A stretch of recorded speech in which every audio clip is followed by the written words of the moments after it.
నమస్కారం. నా పేరు శ్రీరామ్ శర్మ.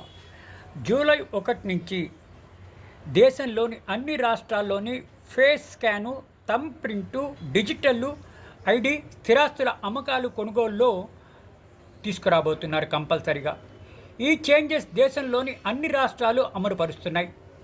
జూలై 1 నుంచి దేశంలోని అన్ని రాష్ట్రాల్లోని ల్యాండ్ ట్రాన్సాక్షన్స్ అంటే భూములకు సంబంధించిన కార్యకలాపాలను మార్చడం జరిగింది. Face scans, thumb prints, digital IDs ఉండి తీరాల్సిందే.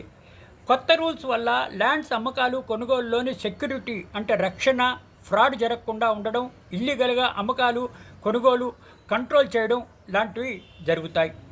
కొత్త rules biometric verification, face scan, అలాగే వేలిముద్రలు అంటే థంబ్ ఇంప్రెషన్స్ ఉంటాయి.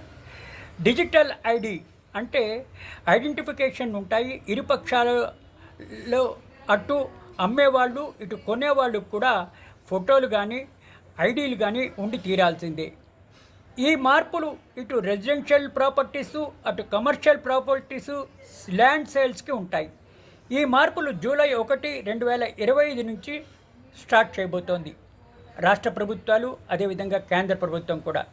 కాబట్టి ఇది చాలా అంటే చాలా మంచి పరిణామం అని చెప్పాలి. ఫ్రాడ్లు అయితే అసలు ఉండవు ఇంకా.